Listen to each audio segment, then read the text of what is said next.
Boa noite a todos, sejam bem-vindos mais uma vez à nossa casa. Como de costume, nós vamos elevar o nosso pensamento ao alto.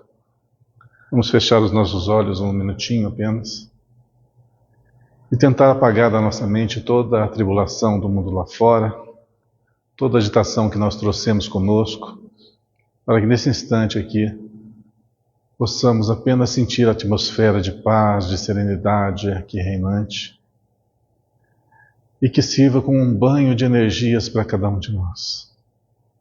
Que aquelas energias pesadas que trouxemos conosco possam se dissipar, nossa musculatura possa relaxar e nossa mente possa se aclarar para os ensinos do Evangelho que nós vamos abordar na noite de hoje. Sobretudo, que o nosso coração esteja dulcificado, que realmente sintamos o contexto que será abordado, que ele cale fundo no nosso coração, principalmente, porque guardado ali, em todas as ocasiões, em todas as situações da nossa vida, quando pensarmos, quando proferirmos uma frase, ela estará recheada daquilo que o nosso coração está cheio. Que o Evangelho possa inundá-lo, possa ser a nossa inspiração e a nossa fonte de energia e de luz para tocarmos a nossa existência. Que Deus nos ampare, nos fortaleça, nos guie, hoje e sempre. Que assim seja. Muito bem, gente, nós estamos hoje entrando então no capítulo 97 do livro Pão Nosso, de Emmanuel, psicografado por Chico Xavier. Já estamos chegando quase a uma centena de páginas, de capítulos deste livro, que é uma pequena compilação do Evangelho dissertado, comentado por Emmanuel, que nos traz, logicamente, uma percepção muito mais abrangente do que a nossa própria compreensão consegue captar quando nós lemos o Evangelho. Então, é uma grande oportunidade, uma enorme oportunidade, é uma fonte de luz, realmente, que Emmanuel nos traz para que possamos compreender aquilo que às vezes a gente passa o olho e não enxerga a profundidade, que hoje, mais uma vez, sob a inspiração do alto, nós consigamos abranger um novo horizonte de entendimentos e, principalmente, que não fique somente gravado no nosso cérebro, mas que percorra por todas as vias do nosso corpo e estabeleça morada no nosso coração, fonte dos nossos sentimentos. O título do capítulo 97 é Conserva o Modelo. E é uma frasezinha bem curtinha que está na segunda epístola a Timóteo, segunda epístola de Paulo a Timóteo, no capítulo 1, no versículo 13. E os melhores temas são aqueles que vêm em frases bem curtinhas, porque a gente, às vezes, passa o olho, lê e não capta. Tem que parar e refletir. O Evangelho ele foi nos dado como uma fonte de estudo, porque é um manancial tão grande de informações contidas em algumas palavras que às vezes somente nossos olhos e a nossa lógica não conseguem captar. Conserva o modelo, conserva esse modo operante. Conserva o modelo das sãs palavras. Sãs palavras. O que são? Qual que é o significado da palavra sã? Com saúde. Assim, desprovida de algo que a macule. Ou uma doença, ou uma percepção negativa. Sã. Plenamente ponderável, plenamente crível, conserva o modelo das sãs palavras, aquelas que traduzem a realidade por completo. Muito bem. Nós falamos aqui tanto e tanto já sobre modos de se viver, modos de se relacionar, modos de se expor às ideias, modo de tratar para com o semelhante. Em todo esse contexto, tem uma coisa que é fundamental. Quando nós somos legítimos naquilo que estamos falando, as palavras que são expostas saem diretamente do nosso coração. Quando somos assim, totalmente verídicos na nossa postura, no nosso modo de ser, tudo que sai da nossa boca sai do nosso coração. Quando que isso é adulterado? Quando vem a malícia do pensamento e adultera os sentimentos. E você sente uma coisa e fala outra. Essa é uma diferença fundamental. E como saber que uma pessoa está realmente falando aquilo que cala o seu coração? Tem pessoas que têm a facilidade de camuflar os seus sentimentos. E aparentemente, como um camaleão, tomam as mais diferentes formas. Mas o coração não dita o ritmo daquelas palavras. E aí? Bom, cada um, logicamente, é juiz de si. Cada um é o seu protagonista nessa vida. Não cabe a nós esse papel. Cabe a cada um ser senhor de si e guiar os seus passos. A gente não guia os passos alheios. A gente os contagia pelos nossos exemplos, pela nossa bondade, ou pelos nossos maus exemplos, ou pela nossa maldade. E por aí vai. Mas nós estamos falando de sãs palavras. Nós não estamos falando palavras ruins.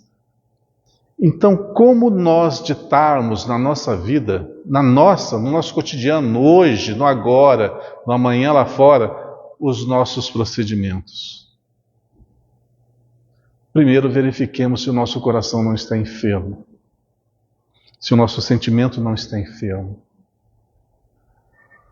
Porque se formos verídicos, legítimos, nós vamos falar sempre aquilo que cala o nosso coração, aquilo que fala mais alto por ele. Mas eu sei bem que a gente tem o condão de esconder aquilo que jaz no nosso íntimo. E às vezes falamos palavras vazias de sentimentos, para tentar criar um personagem que nós não somos. E aí? Há todo um enorme contexto por trás dessas pequenas palavras, dessa simples frase de Paulo. Vamos lá. Vamos aprofundar então no conhecimento espírita que nós temos, para que a gente possa entender realmente a responsabilidade dessa frase. Conserva o modelo das sãs palavras. Hoje nós estamos num outro patamar de conhecimento na história da humanidade. E hoje a gente pode afirmar que pensamento, olha só em que nível que nós estamos. Pensamento é matéria. Alguém já ouviu essa afirmação? Pensamento é matéria. Até algum pouco tempo atrás, ouvir uma frase dessa seria alienar a pessoa ou rotulá-la de louca. Como que Pensamento pode ser matéria. Você pensa e plasma ali na hora, você pensa numa cadeira e plasma uma cadeira, ela aparece? Não é isso que estamos querendo dizer. Não. Nós estamos entrando hoje, nos tempos atuais, numa nova condição de compreensão. Sabemos que o mundo físico é esse aqui que todo mundo conhece, mas que nós estamos aqui de passagem. Todo mundo sabe disso desde os primórdios do tempo, que a gente vai nascer e vai morrer. E que esse tempo é muito curto. Então, se a gente nasce aqui e morre aqui, e aqui não fica, quer dizer que nós não somos daqui. Uma simples dedução assim. Então, isso tudo que nós hoje compreendemos como mundo físico, que nada mais é do que matéria, energia. Matéria é energia condensada. Opa! A matéria está sempre se transformando, sempre modificando. Então, assim como nos nossos corpos, assim como tudo, é temporário, vai passar. Mas o que fica? Qual que é a realidade nossa? Nós somos espíritos. Estamos entrando nesse grau de conhecimento no universo inexplorado até então. Mas já conseguimos entender algumas coisinhas. Que somos espíritos. O que é espírito? Ainda não temos uma definição bem consistente sobre o que nós somos. Mas eu sei que isso que vos fala, que pensa, que raciocina, é o espírito. Então o pensamento nosso é o espírito. É ele que está atuando nessa matéria. Impõe nesse cérebro. As suas ideias são transformadas em impulsos elétricos que são espalhados por todo o corpo, que resulta no quê? Na expressão e na fala. Olha que processo longo e complexo para a gente se entender. Mas aonde está o nascedouro? No espírito. Por esse corpo a gente consegue se interagir. Perfeito. Tira o corpo. Tira o mundo físico, material. Tira tudo conhecido. Deixa só o espírito. O que é o espírito? Sem um corpo para atuar. É apenas o pensamento. Mas se vocês acham que na outra esfera, desconhecida até então por nós, é pensamento e nada mais? Não. Então nós vamos falar do universo que nós estamos desvendando agora, que é o plano espiritual. Que é o lugar para onde que nós vamos, para a dimensão que nós vamos quando desencarnamos. É o plano espiritual. O que acontece quando nós chegamos ali? Chegamos sem esse corpo físico composto por todos os elementos químicos que nós conhecemos da nossa tabela periódica. E vamos deparar no outro plano espiritual com outros elementos da tabela periódica que nós não conhecemos ainda. Então existem muito mais elementos do que o nosso conhecimento conseguiu abarcar até então. Se não me engano, quando eu estudava, algum tempo atrás, pouquinho tempo atrás só, era 100 e poucos elementos químicos. Não sei se 107, 118, eu não lembro. Hoje, 108, isso. Está melhor de memória que eu. Você está mais novo. Não, você é mais novo um pouquinho. É que o seu cérebro está mais conservado que o meu. Então, era 108, hoje já está em 120, que estão sendo descobertos, e isso vai além. Bom, então estamos começando a adentrar esse novo universo que existe por aí. Esses últimos elementos, na verdade, até o 108 não tem na natureza. Se eu não me engano, são 92 que são naturais. Sei. O restante foi criado. Uhum. Então, de 2 anos para cá, recentemente foi criado o elemento 120. O elemento 120 é uma fusão do plutônio, né, que já é um elemento que foi criado, e ele é acoplado mais um próton, vamos dizer assim, né? Mais um próton colocado dentro dele. Fizeram uma gambiarra ali, né? Fazer grosseiramente, né? Tá certo. Como se conseguisse furar o Entendi. para colocar mais próton lá dentro. Então, nós estamos entrando nesse universo que a ciência, com toda certeza, ela vai se desenvolver e vai conseguir explorar. Isso é uma questão de tempo. Assim como alguns séculos atrás, a gente nem sequer sabia que o nosso planeta girava em torno do Sol, pensava que o Sol girava em torno do planeta. Era uma coisa comum de se pensar algum tempo atrás. Hoje, o nosso conhecimento nessa área é gigantesco perto do que se tinha alguns séculos atrás. Então, naturalmente, daqui a alguns séculos para frente, o nosso conhecimento vai ser bem mais avançado. Bom, a partir disso, a gente sabe que existe um plano espiritual que é formado de elementos químicos que é também matéria, que vibra numa outra dimensão. Essa é a diferença. E nessa dimensão, o que impera mais é a nossa vontade, é o nosso poder de pensamento, de concentração, porque ele que influencia na matéria. Hoje, se nós quisermos, por exemplo, fazer uma cadeira de madeira, ok? O que a gente tem que fazer? Começa lá na árvore, corta, plana, prega, cola e dá uma forma. Tudo manual. Para se criar, precisa dos instrumentos manuais para se criar alguma coisa. No plano espiritual, só a mente. Inclusive, a nossa aparência física depende muito do nosso padrão de pensamento. Você já deve ter visto, ouvido falar de pessoas, de espíritos que aparecem assim com expressões fantasmagóricas, monstruosas. O que é isso? É a própria criação mental daquele espírito. É a forma com que ele se manifesta. Porém, ele não é aquilo. Ele está daquela forma. Então, no plano espiritual, o nosso pensamento é primordial.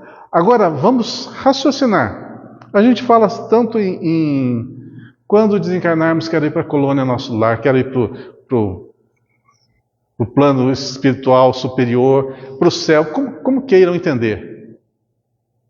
Só que lá é outra dimensão, é outro modo de se viver. Imagine que o nosso pensamento lá cria formas. É notório, um percebe o que o outro está pensando. Assim, naturalmente, intuição, só por chegar perto. Imagina a gente com os nossos pensamentos imundos ainda, nutridos de sensualismo e outras coisas similares. Como que nós nos portaríamos perto de espíritos muito mais evoluídos? Com toda certeza, é como se estivéssemos despidos aqui, uns olhando para os outros. A vergonha seria a mesma.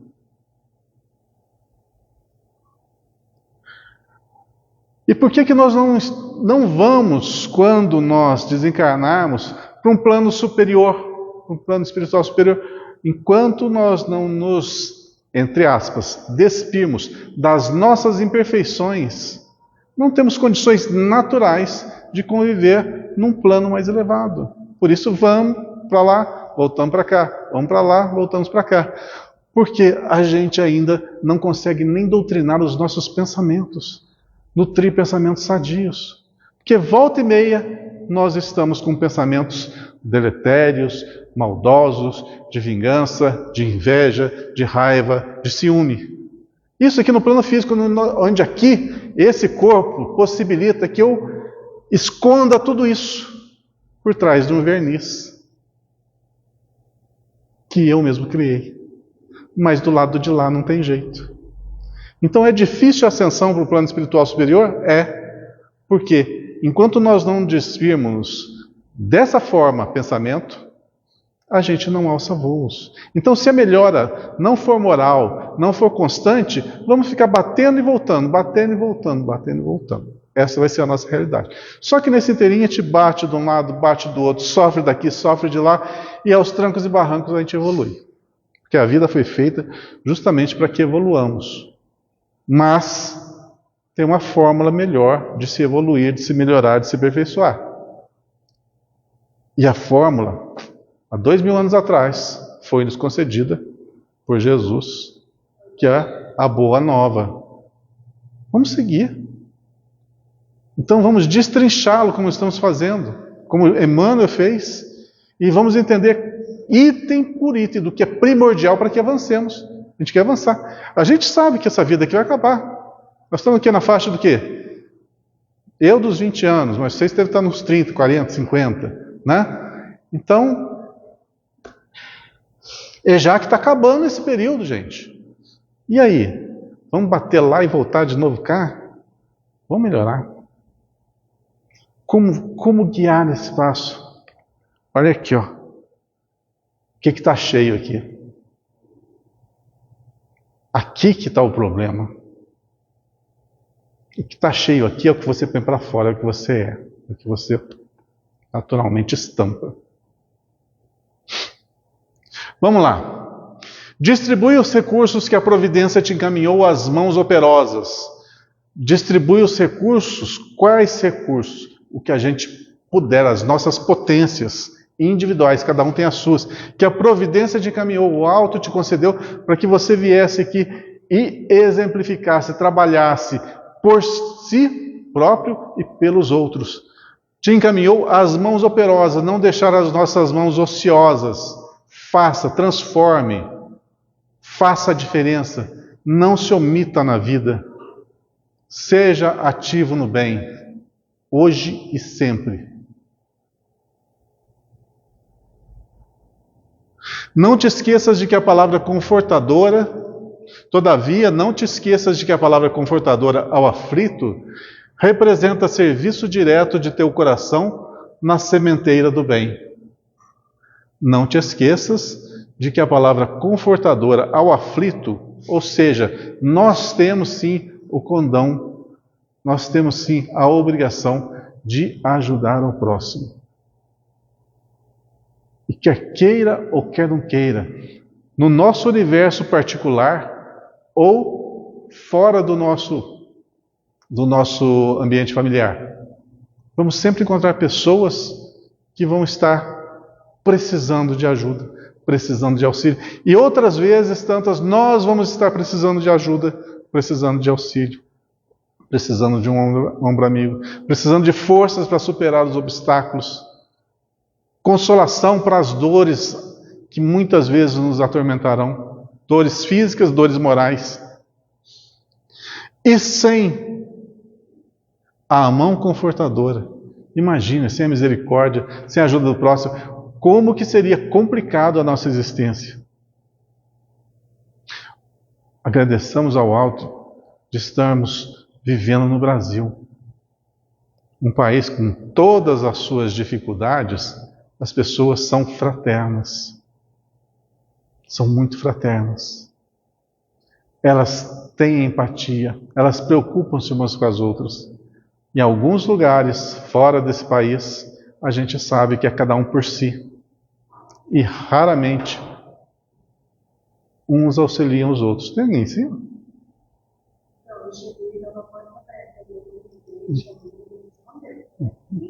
Ou está vivo ou é fantasma, viu, gente?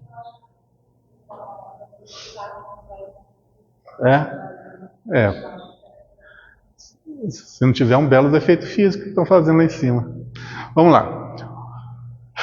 Não te esqueças de que a palavra confortadora ao aflito representa serviço direto de teu coração na sementeira do bem. A palavra confortadora, só a palavra. Mas a palavra tem qual o condão? O que eu posso fazer pelo outro só falando? Tudo. Porque o pensamento é matéria. Tem um personagem histórico que falou assim, ó, vê se vocês lembram quem que foi. Tudo que eu fiz, vós também podeis fazer e muito mais. Quem que foi mesmo? Eu acho que eu esqueci. Ele mentiu? E como que a gente pode operar isso? Pela vontade, por querer. Mas ninguém quer alguma coisa se o coração não estiver cheio. Então a primeira caridade que um espírita tem que fazer é para si mesmo. É a reforma íntima. É tirar tudo que é ruim, tudo que te aprisiona, tudo que te enrosca, tudo que te impossibilita de avançar, põe para fora e coloca para dentro o que é bom. Enche esse coração de amor, de carinho, de respeito, entende o outro, seja indulgente, seja fraterno, seja gentil. E você vai estar construindo aqui um manancial enorme, uma potência enorme para que você possa distribuir ao outro. Que jeito?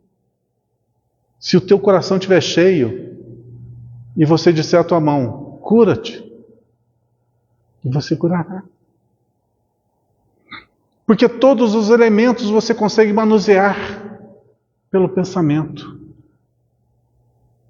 Mesmo no plano físico, se não fosse assim, para que serviria a cabine de passe? Ela não é simplesmente um local de doação de energia, de fluidos energéticos para revigoração das energias dos nossos irmãos? Não é uma doação espontânea?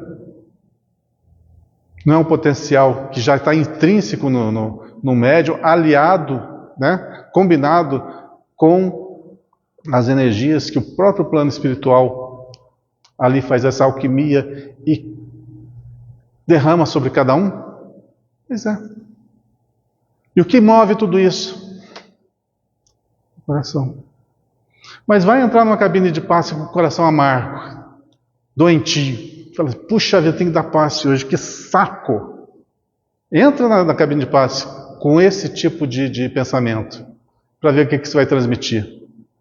O que teu coração está cheio. Simples assim. Então a gente pode ser responsável para fazer o bem e deveras irresponsável para fazer o mal. O que vale? O que você quer e o que você sente.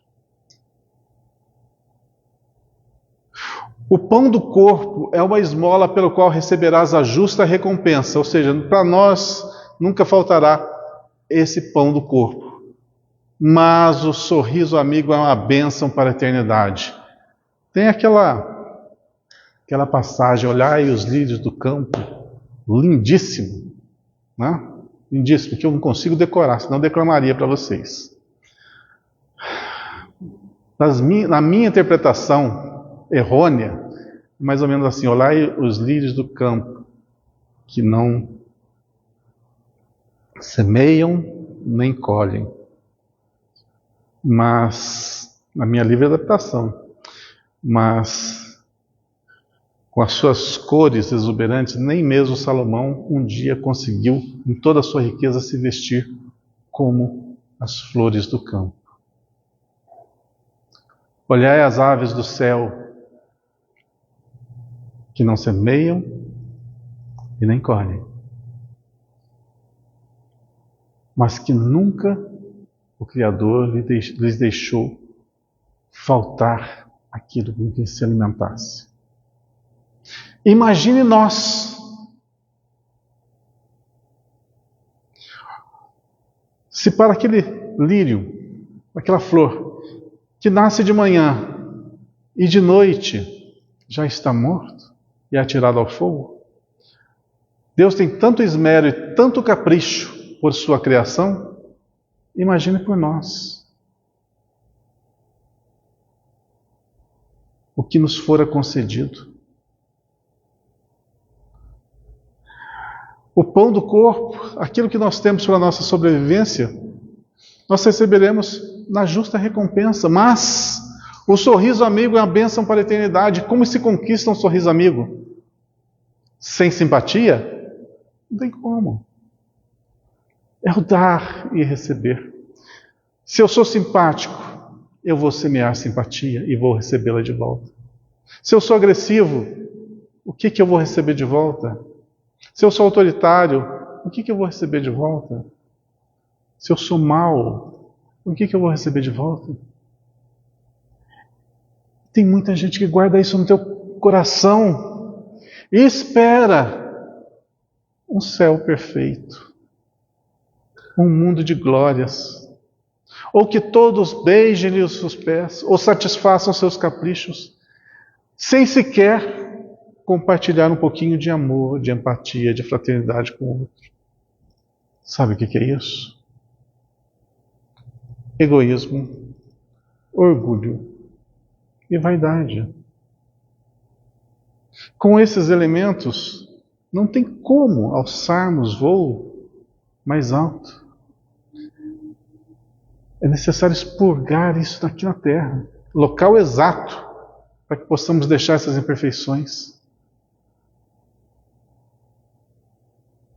E como que a gente deixa elas aqui? Pelas dores, pelas aflições do mundo. Olhamos para todo lado e vemos discórdia, maledicência, desrespeito, agressões verbais, agressões físicas. É um mundo expurgando os seus males pela pior maneira, pela pior via. Vai dar certo? Vai, porque faz parte da perfeição divina esse planejamento. Mas poderia ser diferente? Poderia. Porque se nós seguíssemos apenas o Evangelho, tudo isso seria evitado. E por que não é evitado? Porque nós não queremos largar o nosso eu primitivo. Não queremos renascer em Cristo. O que é renascer em Cristo? Remodelar a nossa forma de pensar, de sentir e de agir conforme o modelo que nos for apresentado. Por quê? Porque a gente não larga aquilo que a gente dá tanto valor, que é o nosso ego, o nosso eu. Por mais imperfeito e mais feio que ele se mostre. Porém, a vida tem mecanismos, e os mecanismos são duros. E olha o que está acontecendo por aí afora. Tudo isso é despertamento. É expiação, é prova. Até quando? Se bem que melhorou bastante, porque até alguns tempos atrás, a gente guerreava com lança, com espada, com facas, né? Hoje já deu uma melhoradinha. Agora mata com bala rapidinho. Não tortura tanto. O que o ser humano está fazendo? Da sua inteligência e do seu coração. Aquilo que está cheio. Então, esse mundo está sendo... Esse laboratório que está sendo colocado para fora todas as impurezas, as imperfeições, os ódios, os rancores. E está tudo se materializando aí. Mas a gente não precisa ver só o lado ruim. Tem um lado bom. Aquele que fica mais oculto, que poucos veem. Enquanto uns se digladiam e se ferem, outras mãos pensam as feridas e soerguem aqueles que estão caídos. Os antigos gladiadores do passado se tornam hoje os enfermeiros do presente. Aqueles que mutilavam corpos, hoje curam corpos. Aqueles que adulteravam nações, hoje inspiram na religião. E assim tudo se transforma. A vida tem seus mecanismos. Mas muita dor e sofrimento poderia ser evitada se o homem fosse protagonista verdadeiro da sua vida no script, do Evangelho. Envia mensageiros ao socorro fraternal. Contudo, não deixes, pelo menos, uma vez por outra, de visitar o irmão doente e ouvi-lo em pessoa. Ouvir, está aí uma palavra, um verbo pouco utilizado. A gente mais costuma falar, querer expressar que nós somos conhecedores, nós somos melhores, nós estamos em outro patamar, e a gente esquece de ouvir. Mesmo os mais simplórios, mesmo os mais humildes, mesmo aqueles que mal sabem se expressar, que mal sabem colocar para fora os seus sentimentos. Mas a gente não tem paciência de ouvir. Sabe por quê? A gente está ouvindo por aqui e o que a gente ouve vai para cá. Mas não vem para cá. Esse é o problema. Quando as suas ações não são pautadas no sentimento, elas são maquinais. Elas são frias. Elas são analisadas e apenas de uma forma certo ou errado, sem impor sentimento. Aqueles que vivem muito da razão, da lógica fria, sem a compensação do sentimento, estão em descompasso com o que é verdadeiramente a fraternidade, de ajudar, de ouvir, de inspirar. A expedição de auxílio é uma gentileza que te angariará simpatia. Lógico, se você trabalha pelo próximo, o que você recebe de volta? Aquilo que você concede. Se você concede carinho, recebe carinho. Afeição, recebe afeição. Fraternidade, recebe fraternidade. Mas joga uma pedrinha para você ver o que você recebe. Uma rocha.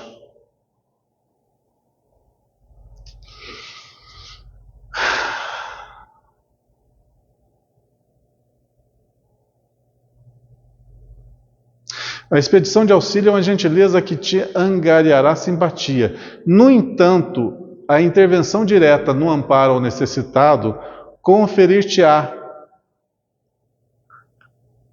reparação, é isso? Reparação espiritual à frente das próprias lutas. Sobe à tribuna e ensina o caminho redentor aos semelhantes.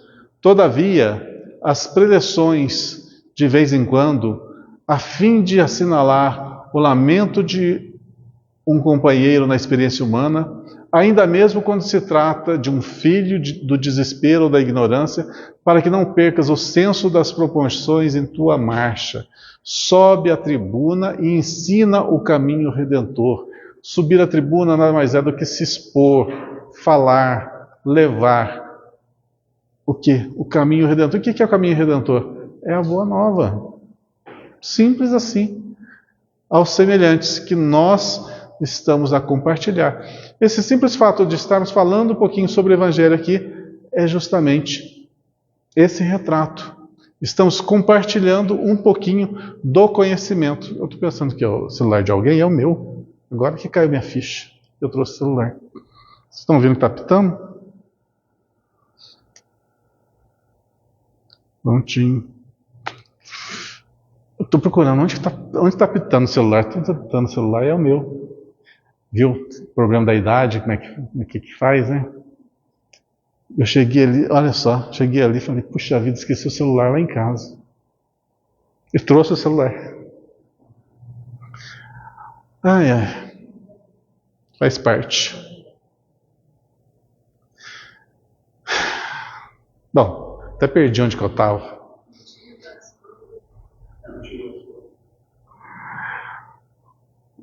Vamos falar um pouquinho de brincadeira para tornar mais suave o nosso dia. Às vezes, quando a gente está aqui na frente, falando assim, numa reunião de domingo, uma palestra mais aberta ao público. E quando toca o celular de alguém, fala uma coisa para você, o nosso coração não se enche de amor não, viu? A gente mostra o que realmente a gente sente aqui, porque dá vontade de pegar. Você vê como que falar é uma coisa, agir é outra. A tal da compreensão, a tal da empatia, a tal da bondade, o tal do respeito ao outro, é trabalhado dia a dia, segundo a segundo, a todo tempo. Porque conforme a gente se encontra, pelas dificuldades do dia, dificuldade da vida, você se expressa. Às vezes, quando está tudo certinho, está tudo beleza, você consegue camuflar aquilo que você realmente é. Mas quando vem as adversidades e vem pressão de tudo quanto é lado, você expõe o que você realmente é. Então, nas dificuldades que a gente sabe o que nós somos. No momento que está tudo belezinha, tudo funcionando, a gente se acha assim, eu sou top, eu sou o máximo. Eu sou aquele que nada vai abalar. Na hora que vem os obstáculos é que você demonstra realmente o que você é. E o celular é uma das coisas que faz com que a gente demonstre o que a gente é. Aqui em cima. Sem contar os copinhos, é lógico. Os copinhos são piores. Aqueles copinhos ali são demoníacos. São demoníacos. Quando você está fazendo a palestra, alguém vai lá e... que barulho. É uma coisa... Vamos voltar então? Já fizemos nosso happy hour? Vamos lá. Oi? Já? Cultiva as flores do jardim particular de tuas afeições mais queridas. Por quê? Sem o canteiro de experimentação, é muito difícil atender à lavoura nobre e intensiva. Cultiva as flores do jardim particular de tuas afeições. Aonde que estão essas flores? Nosso coração.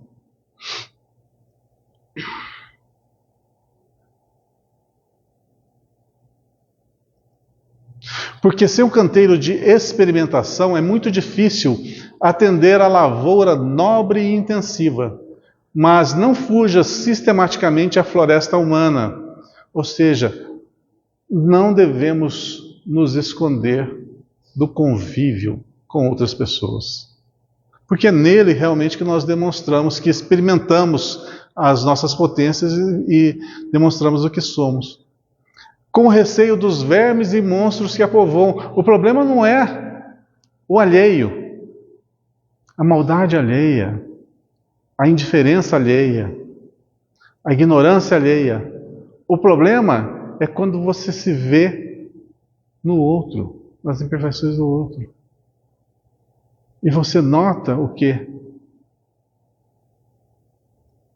Que você age igual àquele que você está julgando, entre aspas.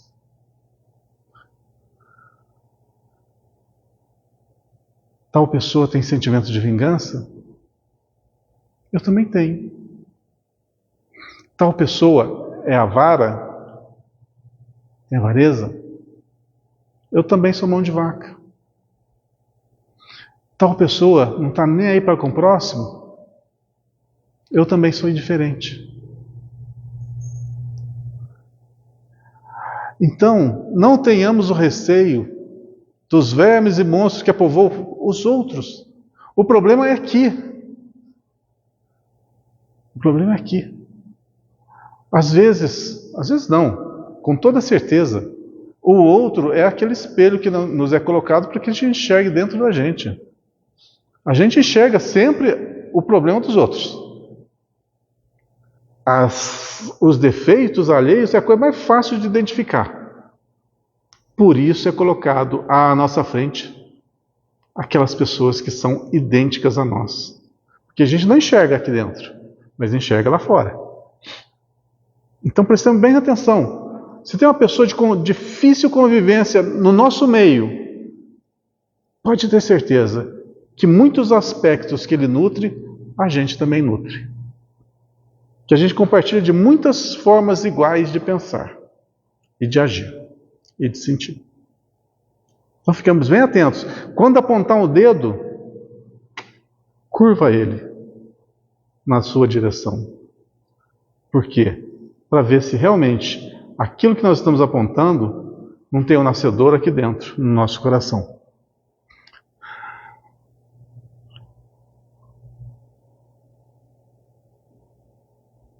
Nos círculos da vida, não ouvides a necessidade do ensinamento gravado em ti mesmo.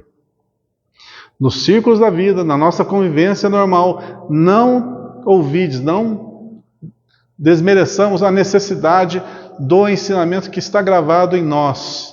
Assim como não podes tomar alimento individual, através de um substituto, e nem podes aprender a lição, guardando-lhe os caracteres da memória alheia, não conseguirás comparecer ante as forças supremas da sabedoria e do amor com realizações e vitórias que não tenham sido vividas e conquistadas por ti mesmo. Não tem como avançar na escala da vida sem nós passarmos pela vivência.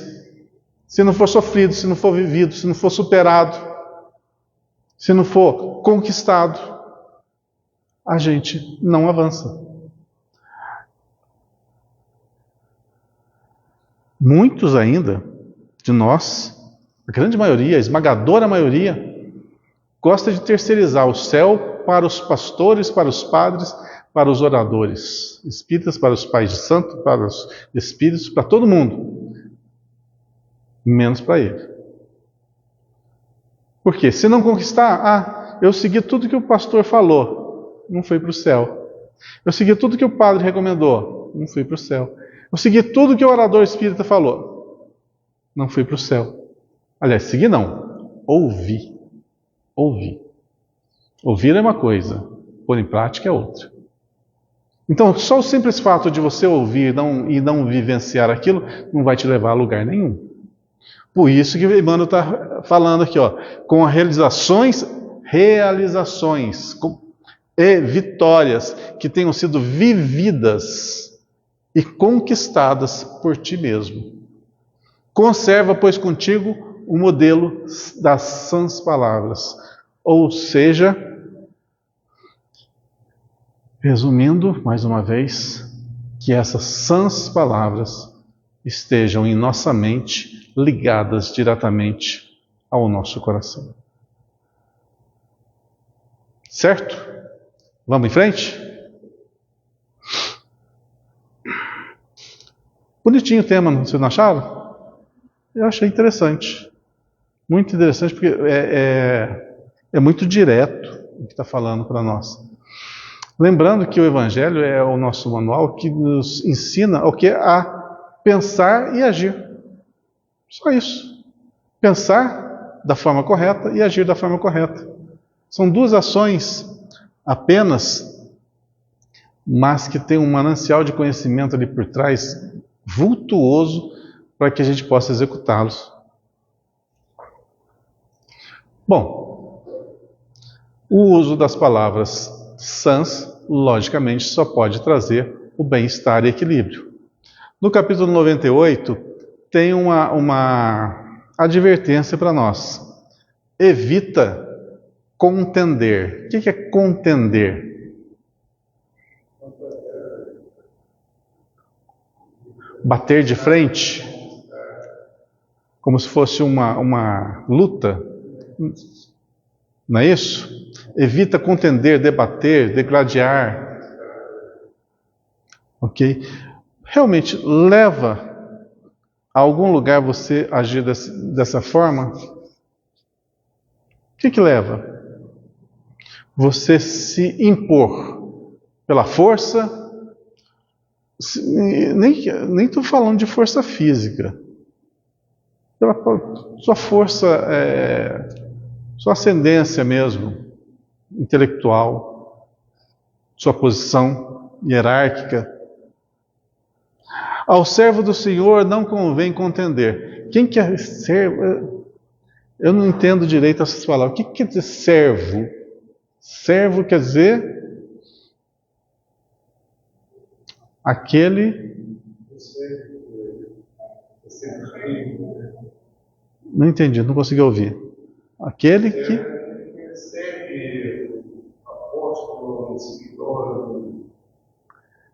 Aquele que é destinado a servir. Isso?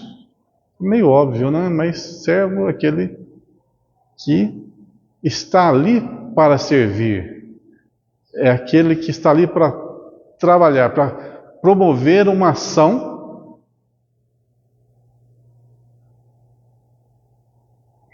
que lhe foi direcionada por alguém maior. Mais ou menos isso? Não sei se está bem claro. Servo é aquele que está realmente destinado a executar uma determinada ação. Então, ao servo do Senhor, ao trabalhador, ao voluntário do Senhor. Quem que é Senhor? Senhor com S maiúsculo quer dizer o quê? O que quer dizer Senhor com S maiúsculo?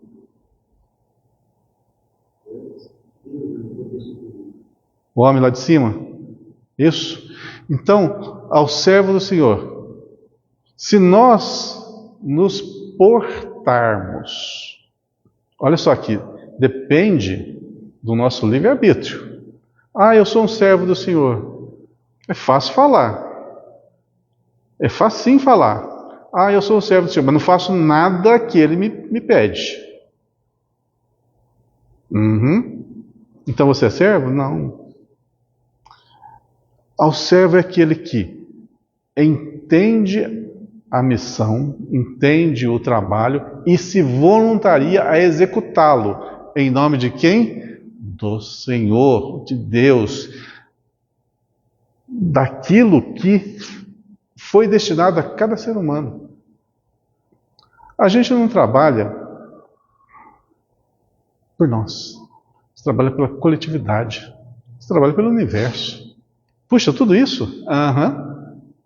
A gente já parou para pensar o seguinte? Nós estamos no universo. Nós existimos. Olha só que coisa interessante.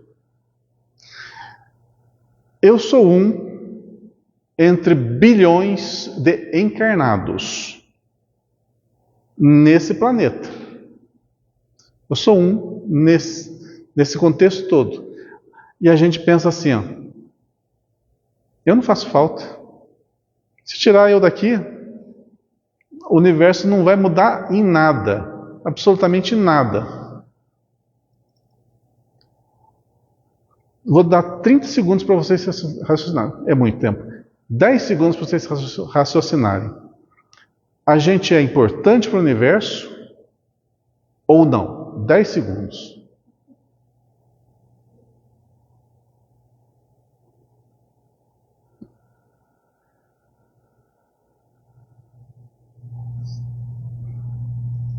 Vamos começar aqui. Somos importantes para esse universo ou não? O que você acha? O que você acha? Eu acho que a gente está num determinado lugar e numa determinada cadeia. A gente recebe alguma coisa, tem tanto. Ou seja, a gente é ligação de alguma coisa assim. É importante? Falando? Nós. É importante? Você acha que é importante? Você acha que... Desculpa, eu não perguntei o nome de vocês. Desculpa a minha indelicadeza. Qual que é o seu nome? Tiago. Gisela? Paula. Eu vou esquecer, porque sabe o que? A idade não permite a gente gravar muita coisa, não. Eu vou esquecer, mas depois eu pergunto de novo. Quem que eu parei mesmo? Esqueci o nome. Viu só? Eu esqueço o nome. Wagner. É importante? Tiago? Gisele?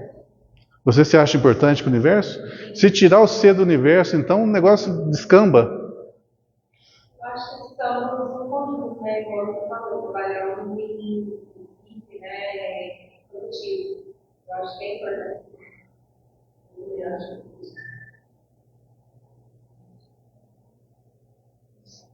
Somos unânimes nessa afirmativa? Perfeito. Porque muita gente, muitas pessoas se acham inferiores. Assim, Deus não me ouve. Deus não gosta. Já ouviram essa frase? Deus não gosta de mim. Já ouvi essa frase. Deus não gosta de mim, não. Uma ingenuidade. Deus privilegia tantos e tantos ficam depauperados. Quantas afirmativas desse nível a gente já viu. Mas nós estamos num outro nível de consciência. Primeiro, olha só como nós somos importantes. Olha só. Para que a gente se manifeste nesse plano físico, sabe quantas vidas foram envolvidas nisso?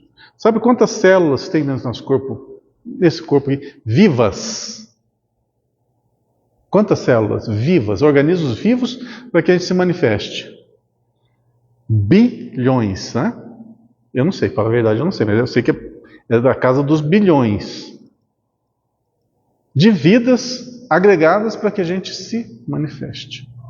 Só que para a gente manter esse organismo vivo, quantos outros se sacrificaram para que a gente pudesse ter essa saúde? Quantos franguinhos, quantas vaquinhas, quantos alfacezinhos, quantos pés de trigo, que tinham vida também. Uma planta tem vida? Claro que tem. Tudo que nasce tem vida.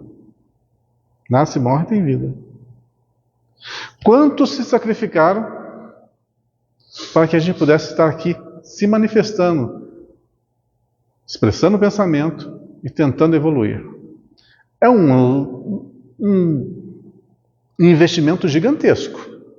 E a gente fala assim, eu sou descartável. Olha quanto envolve no processo só para a gente ver. Para a gente viver. Muito bem. Mas, nesse universo a gente se acha um nada. Sabe por quê que a gente se acha um nada? Porque a gente não fala nada que o coração não esteja cheio. E nós temos cheio o nosso coração, às vezes, de ociosidade. O que é ociosidade? Não fazer nada. Se a gente não faz nada, a gente pensa assim, indiferente. Mas passa a agir. Cria uma família. Seja o arrimo da família. 10 filhos. Agora exagerei, né? Mas eu gosto de um exagero de vez em quando. 10 filhos, uma mulher para cuidar desses filhos e você é o provedor. E fica na ociosidade para você ver o que acontece. O que vai acontecer com a família? Mas 10 filhos pequenininhos. Trigêmeos, quadrigêmeos, diferente de 1 ano, 2 anos, um para o outro. Que impossibilite que a mulher trabalhe e que os filhos trabalhem. Só depende de você. E aí? Você é importante ou não é?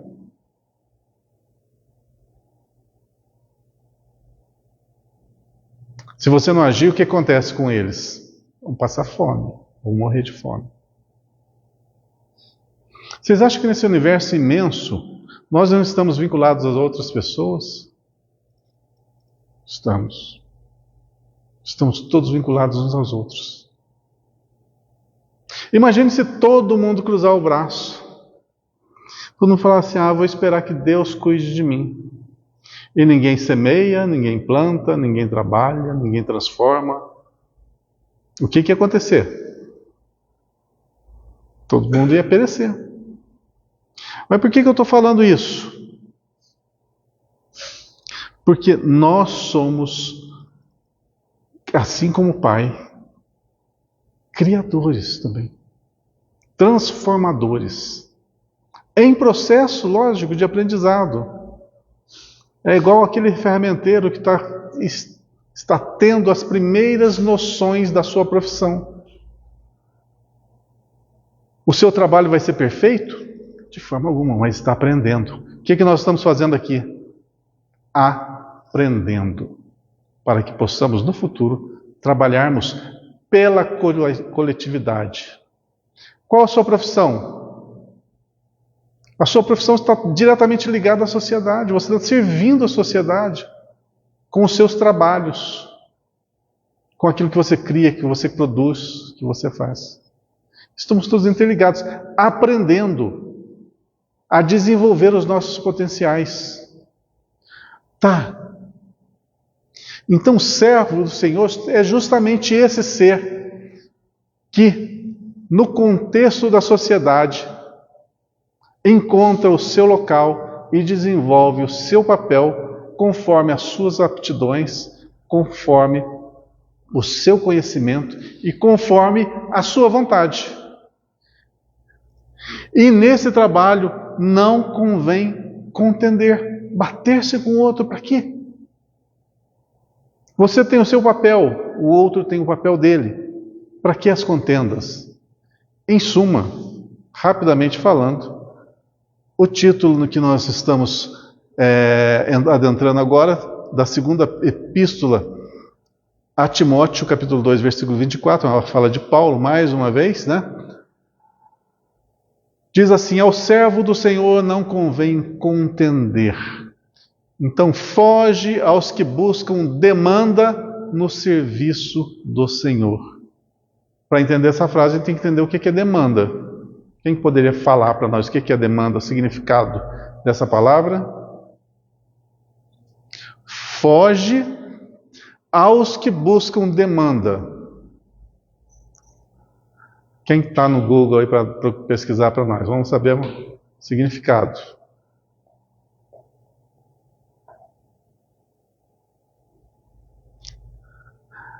Viu como é que é fácil a gente ler e não entender? É muito fácil você, legal, mas não compreendeu. Se a gente não entender bem as palavras, o sentido, passa batido todo o conhecimento que está ali por trás. Demanda, manifestação do desejo, pedido, exigência, solicitação, ação de procurar alguma coisa, busca, diligência. Foge aos que buscam manifestar o desejo, pedido, exigência, solicitação, ação de procurar alguma coisa, busca. Desejo de serviço do Senhor. Vamos adentrar um pouquinho, que eu ainda não entendi. Se vocês entenderam, vocês me ajudem. Mas eu ainda não entendi. Então vamos seguir um pouquinho. Foge aos que buscam demanda no serviço do Senhor. Não estão eles à procura de claridade divina para o coração. Então essa demanda é alguém que está buscando algo que não é apropriado, algo que não está condizente no serviço do Senhor. Ou seja, eu estou na minha livre adaptação. Tá? Então, foge aos que buscam a demanda é como se fosse assim, no meu entender. Dá uma ajeitada nas coisas conforme as suas necessidades, suas vontades. Então, distorcer um pouquinho. Foge aos que distorcem no serviço do Senhor. E tem gente que faz assim? Tem um pouquinho. Tem um pouquinho. Por exemplo, vamos falar dos espíritas, né? Espíritas entre aspas, né? Existem alguns médiuns que cobram por algumas consultas particulares por aí afora? Parece que tem, né? Falam em nome do Senhor? Falam. Agem como Ele? Não. Então, em todos os segmentos religiosos, vão ter pessoas que vão puxar a sardinha para a sua brasa. Então, foge aos que fazem isso. Tem muitos que promovem assim facilidades para a vida. Pensa bem, olha só que coisa incoerente. Nós temos um mundo de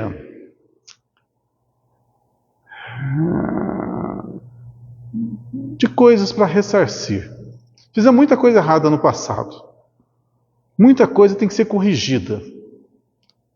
Aí a gente pensa assim, eu acho que eu vou ter que reencarnar. Eu acho que eu vou lá para a Terra para me livrar dessas imperfeições que tá difícil de ascender, né, no plano espiritual com esse tanto de imperfeição. Então eu vou eu vou reencarnar, mas eu quero reencarnar pobre.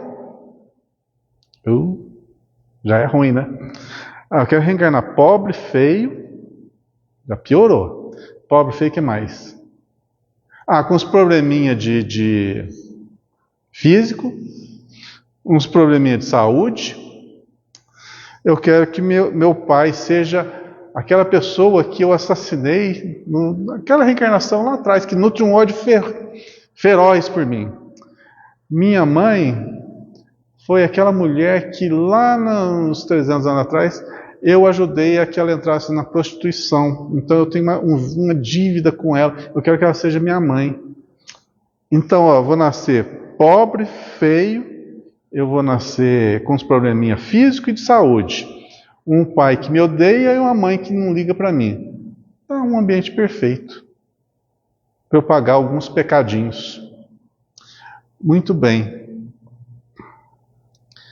Aí eu tenho essa oportunidade de voltar, de reencarnar nessa condição. Agora, me falem uma coisa. A vida, nesse exemplo que eu estou criando agora, a vida é uma bênção ou é uma maldição? Parece uma maldição.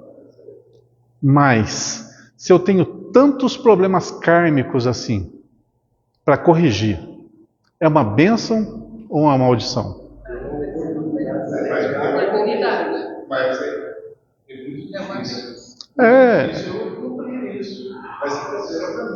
Mário, vou falar uma coisa para você. Você está falando de dificuldade, né? Não, são tanta coisa corrigível que será que vai? Então, eu vou dar um exemplo pior que esse. Bem pior. Você fala para mim se é uma bênção ou se é uma maldição.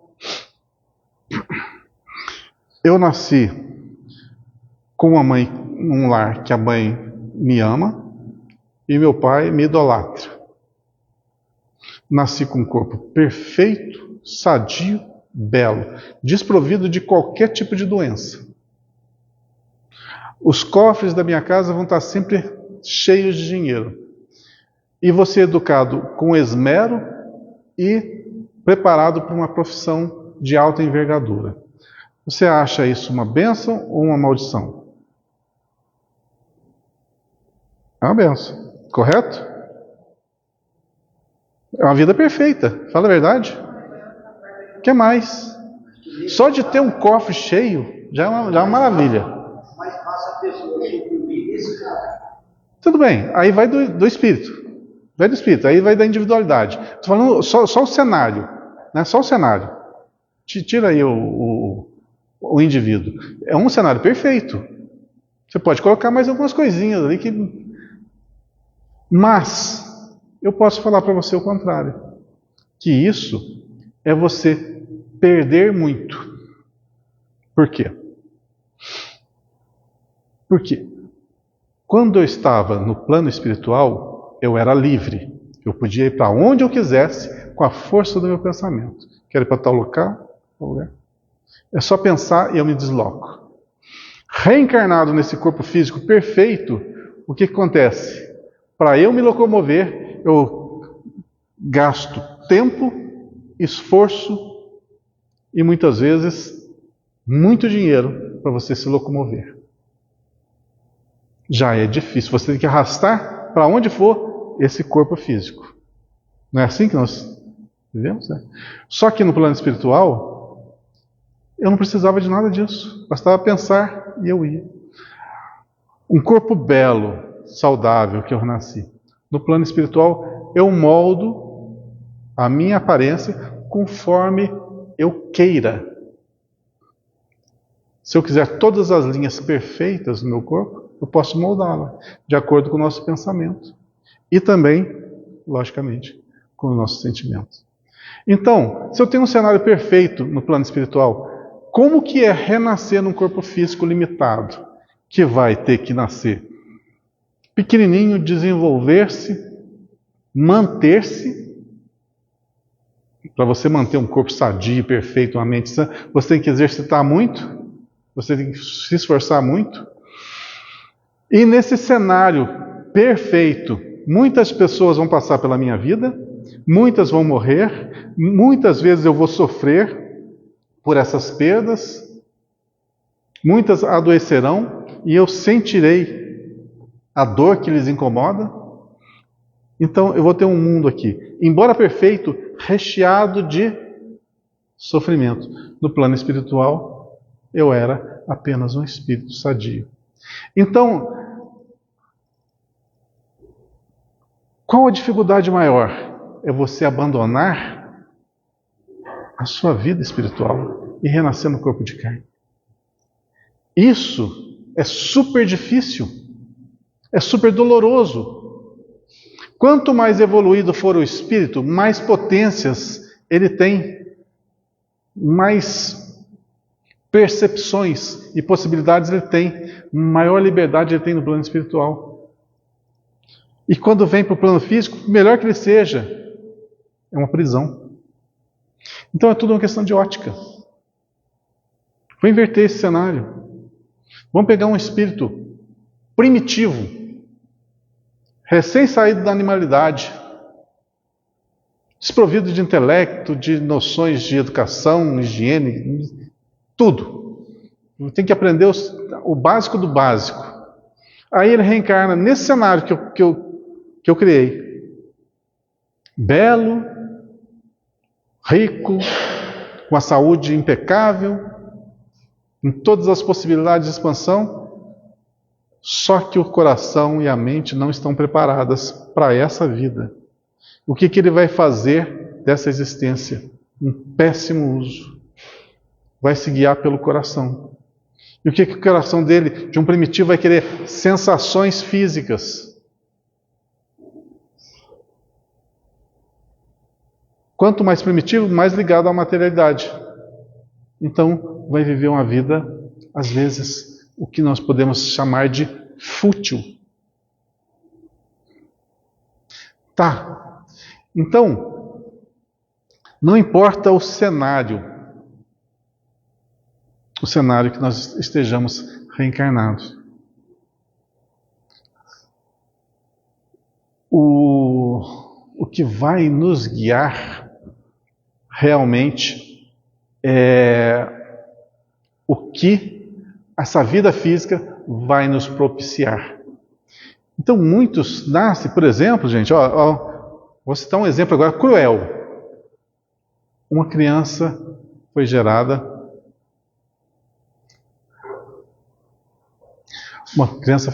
com anencefalia. Ok? O cérebro não se desenvolveu. O corpo desenvolveu. O cérebro vai nascer e morrer. Não vai conseguir manter-se vivo. Nasceu, algumas horas ou menos que isso, já morre. Essa vida é importante? Vamos lá. É importante? É? Você acha que é importante essa vida? Você acha? Quem que acha que não é importante? Ninguém se contradiz?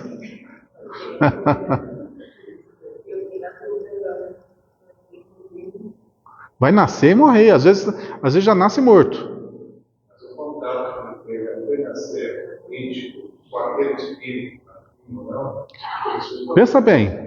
Para você que é mulher, a mãe passar por uma experiência dessa deve ser uma coisa brutal. Brutal, né? É importante ou não é? Sabe por que é importante? É doloroso? É doloroso. Lógico que é doloroso. Não estou falando que não seja, não. É muito doloroso. Mas toda vida tem um significado. Tem uma importância. E nesse modelo que eu apresentei, é um dos estágios da recuperação da forma física e perispiritual daquele espírito reencarnante. Esse é um dos processos. Muitos, pelos desequilíbrios de inúmeras reencarnações, chegam até um estado de total idiotia, de monoideísmo, que leva a perder a forma física. Então, no processo reverso, eles são levados ao útero materno, justamente porque ali está a matriz, ali está o molde, para que eles possam readquirir a forma perispiritual, nem a forma física. Por isso nascem tão... E quando nascem com a anencefalia, que é o corpo desenvolvido, mas o cérebro não, é sinal que um processo já está bem avançado. Existem processos que a gestação leva dias, aborta. Semanas, aborta. Meses, aborta. Mais meses, aborta. Nasce, já morto. Nasce vivo, morre minutos depois. Nasce, vive algumas horas, morre depois. Nasce, vive alguns meses e morre. E esse processo é sempre de reconstrução perispiritual da forma daquele indivíduo. É doloroso? É, mas é o processo para se salvar alguém. Então veja que para se fazer o bem, muitas vezes a gente tem que se anular. Pense numa mãe, o quanto que ela sofre com um filho nesse estado. Você está recuperando um espírito que se perdeu há muito tempo atrás. E até o processo todo longo, para ele conseguir voltar à forma física, gente, é uma coisa muito dolorosa. O que eu estou falando para vocês, se tiverem a curiosidade de estudar um pouquinho mais sobre esse assunto, eu aconselho ler um livro super difícil de ler, mas um livro maravilhosamente escrito, que é Do Calvário ao Infinito, de Victor Hugo. Ele narra a história de um espírito que se perdeu lá atrás, lá na época de Herodes. Aliás, ele se perdeu antes disso, antes ainda de Herodes.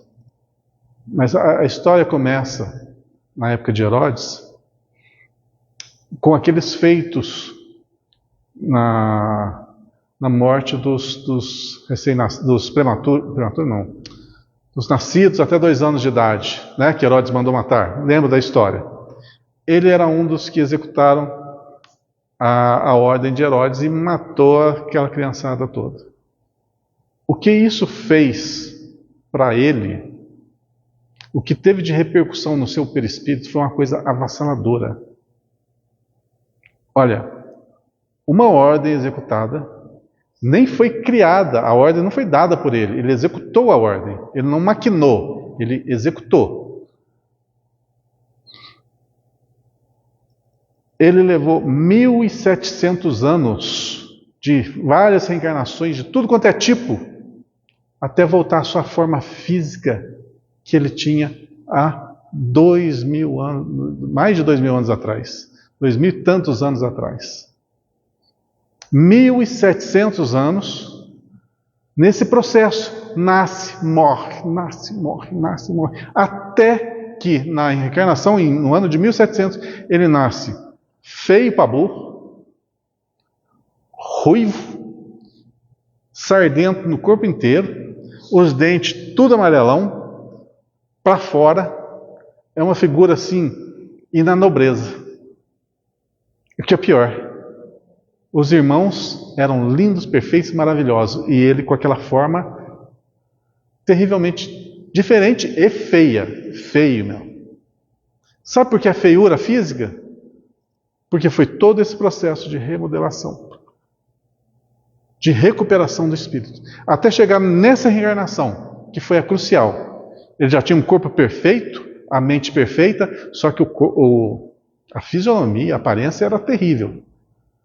E teve que conviver com essa aparência junto à nobreza. E teve que ser nobre. E teve que mudar toda a sua postura. E no finalzinho, já vou falar do finalzinho do livro? Puxa vida. No finalzinho o que acontece? Ele vence essa batalha. E desencarna, lógico, daquela forma, desencarna. Ao voltar para o plano espiritual, já totalmente modificado no seu comportamento, no seu jeito de pensar e de ser, ele volta àquela antiga forma que ele tinha há 2.500, 2.300 anos atrás, quando ele era um rei. Um rei. Belíssimo, tinha uma larga fortuna, um reino todo para gerenciar, mas era extremamente mau.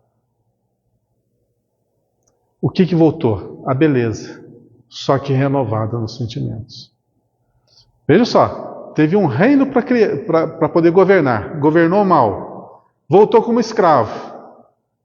Era um etíope, um negro, escravo de Herodes. Ele aceitou a tarefa de matar as crianças até 2 anos de idade. Gerenciou aquela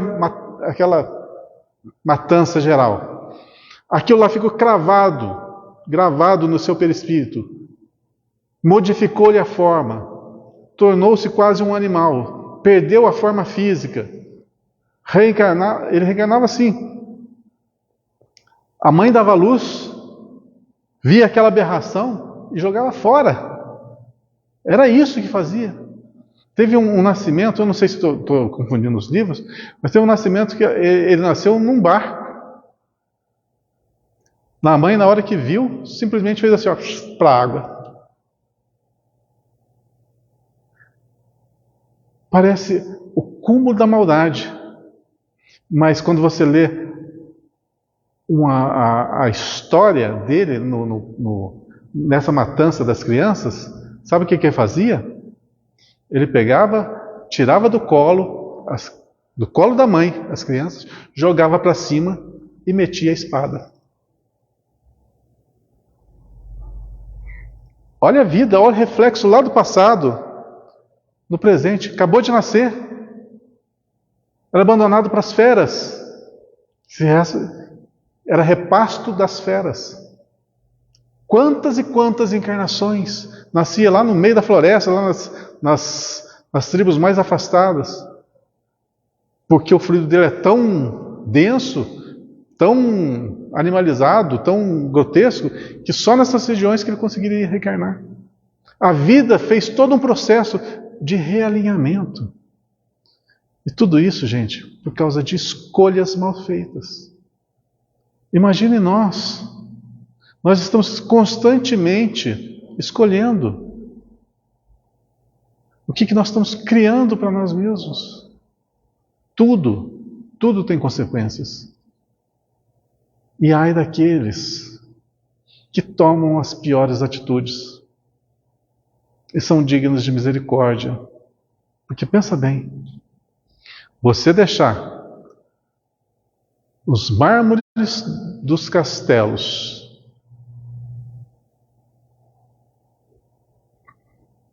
a riqueza, a opulência, a beleza, para depois embrenhar-se por quase 2 milênios em reencarnações de pura dor e provação.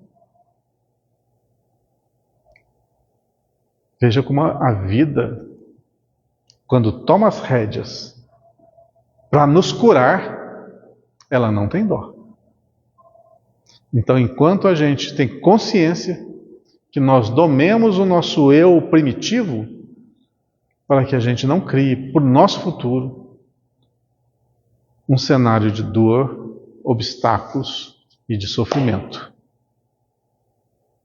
Tudo isso nessa frasezinha só de uma linha. Que coisa. Tem nada a ver o que eu falei com isso aqui. Mas tudo bem. Aqui está dizendo, foge aos que buscam a demanda do serviço do Senhor. Aqueles que adulteram, logicamente, aquilo que está destinado no Evangelho. Não estão eles à procura da claridade divina para o coração. Muitos vivem o quê? O que seu coração aponta. Simplesmente isso. Apenas disputam louvor e destaque no terreno das considerações passageiras.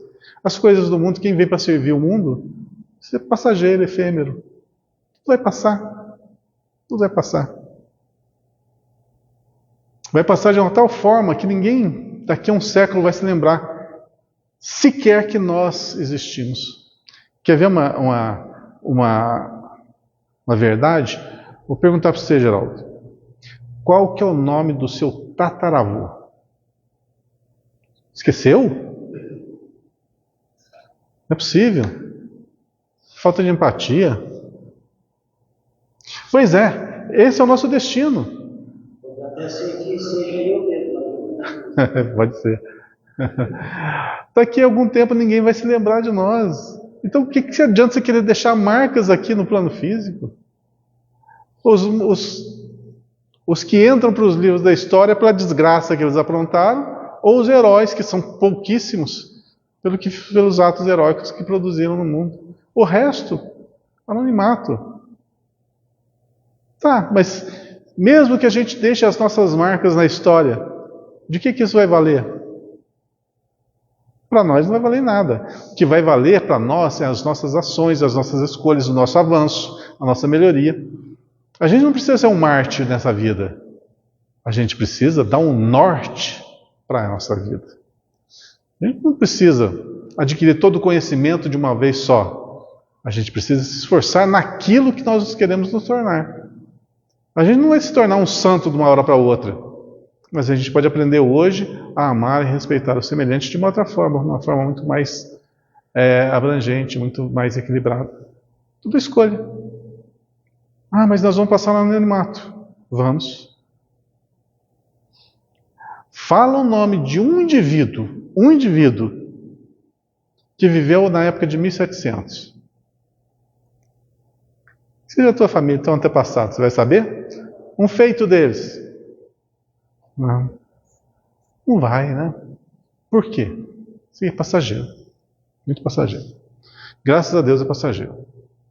Analisando as letras sagradas, não atraem recursos necessários à própria iluminação, e sim os meios de se evidenciarem no personalismo inferior.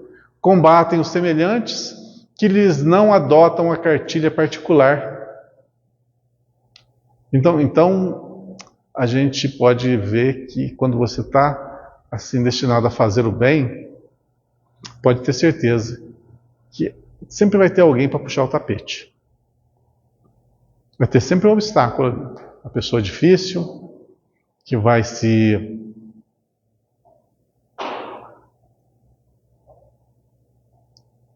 te forçar a ser paciente, ser tolerante. Sempre vai ter. Analisando as letras sagradas, não atraem recursos necessários à própria iluminação, e sim os meios de se evidenciarem no personalismo inferior. Como saber? Aquela velha dica que dei aula passada, retrasada, anterior. A árvore boa dá bons frutos. Não esqueça, está virando um mantra, né? Tanto que eu falo isso. A árvore boa dá bons frutos. A árvore má dá maus frutos. A árvore boa não vai dar maus frutos. E nem a árvore má vai dar bons frutos. Então é essa máxima. Analisa o que a pessoa está fazendo. É salutar? Vai ajudar alguém? Vai ter algum reflexo positivo na vida do semelhante? Não. Então, descarta. Simples assim. Combatem os semelhantes que lhes adotam a cartilha particular. Atiram-se contra os serviços que lhes não guardam o controle direto. Não colaboram senão no vórtice para a base, do vórtice para a base. Não enxergam vantagem senão nas tarefas de que eles mesmos se incumbem. Eu estou lendo um pouquinho rápido, porque no nosso horário, se eu for comentar isso aqui, amanhã cedo a gente vai estar saindo daqui. Como não tem pão, não tem manteiga para tomar café amanhã cedo, eu acho que nós vamos parar nesse capítulo, certo?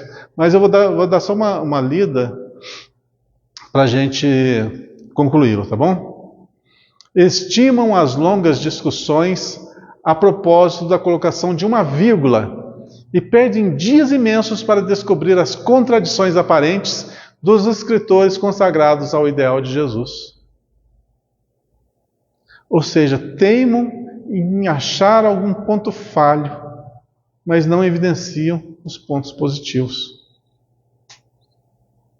Jamais dispõem de tempo para os serviços da humildade cristã, interessados que se acham na evidência pessoal. Encontram sempre grande estranheza na conjugação dos verbos ajudar, perdoar e servir. Tem muita gente que acha estranho, né? Oh, por que no Espiritismo faz tanta caridade? Ajuda-se tantas pessoas. Tem gente que nem não consegue compreender isso. Mas é uma coisa natural. Simplesmente uma coisa natural. Quando você chega a um patamar, você precisa sentir-se útil. E a maneira que você se sente útil é ajudando ao próximo. Está no nosso DNA isso. Quanto mais evoluirmos, mais estaremos envolvidos uns com os outros, para que todos possam avançar em conjunto.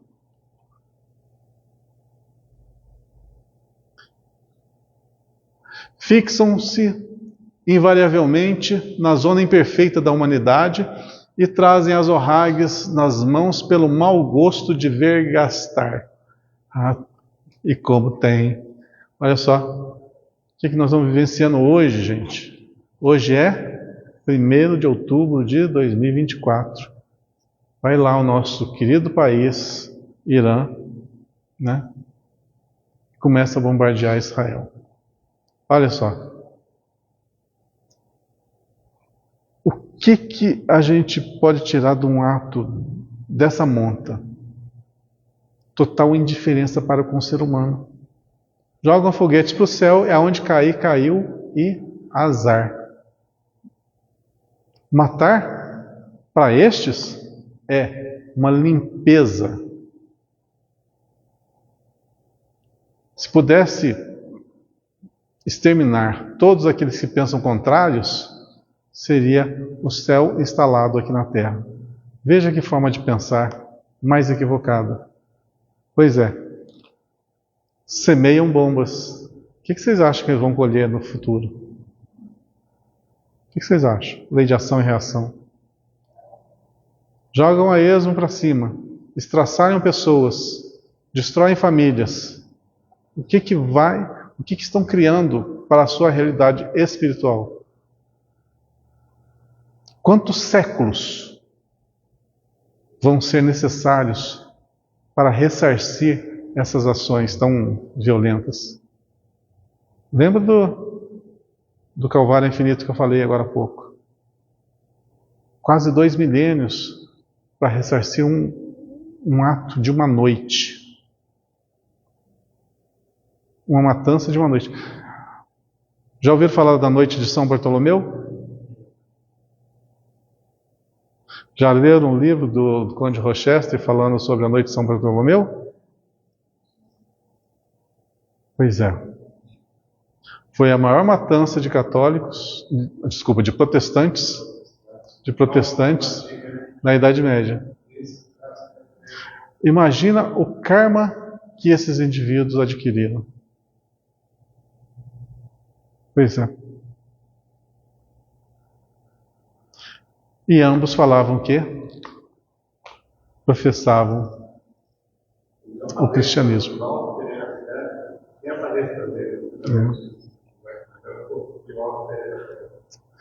Olha, eu não, falo a verdade, eu gosto de recomendar livros, né? Mas esse livro eu não recomendo para ninguém. Quando o Divaldo começa a pintar, parece que está iniciando, assim, tem cenas narradas ali que são muito difíceis.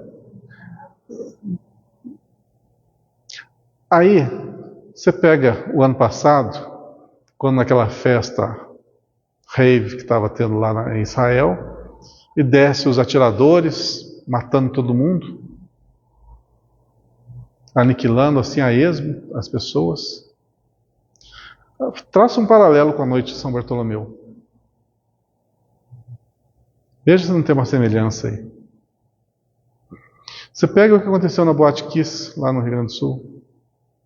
E compara com as câmeras de gases do Holocausto. Veja se não tem uma semelhança. Então, não existem inocentes nesses cenários. Então, a gente não está aqui para julgar ninguém, porque a gente já deve ter feito tanta asneira nesses séculos, nesses milênios. Mas se hoje temos a lucidez, um coração um pouquinho mais equilibrado, é natural que daqui para frente façamos as boas escolhas. Porque as enfermarias da vida estão lotadas e vão continuar lotadas por muitos e muitos séculos. E precisamos nos vestir de branco, sermos enfermeiros dessas almas, que esse é o trabalho que nos aguarda. Os que se incorporam ao Evangelho Salvador por espírito de contenda são dos maiores e dos mais sutis adversários do reino de Deus. É indispensável a vigilância do aprendiz a fim de que se não perca no desvario das palavras contundentes e inúteis. Não estamos convocados a querelar, e sim a servir e aprender com o Mestre. Nem fomos chamados à entronização do eu, mas sim a cumprir os desígnios superiores na construção do reino divino em nós. Gente, já estendi um pouquinho do nosso horário. Desculpa ter corrido tanto nesse capítulo. Se eu fosse me demorar um pouco mais aqui, a gente ia sair depois das 11, com toda certeza, e olha lá. Porque tem muito material só nesses trechinhos aqui que nós lemos. Dá muita coisa para você esmiuçar. Mas o nosso tempo urge, e eu sei que vocês estão com fome, com vontade de comer pizza, né? Uma excelente semana para todos. Domingo que vem não. Terça-feira que vem estaremos aqui de novo em paz, com muita saúde, se Deus quiser. Uma boa semana.